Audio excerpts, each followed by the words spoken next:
Operación Plomo Fundido. 1937, abril 27. Guernica es incendiada desde el cielo.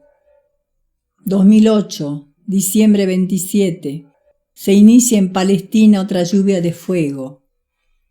Hijos de la Shoah, ese holocausto inscrito como mancha indeleble en la piel de la historia. ¿Son ustedes ahora los que en el aire cavan tumbas para los niños y renuevan el ciclo del hierro y la barbarie? ¿Con cuál llave abriremos la puerta del mañana? ¿Podrá crecer el árbol que dé luz y esperanza? ¿Qué Luxún nos dirá palabras jabalinas para de muerte herir este sol negro? ¿Qué Darwich regresará a cantarnos su poema intifada que derroque al infierno?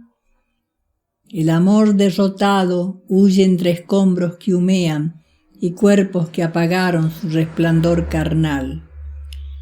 No desesperen, madres dolorosas del mundo.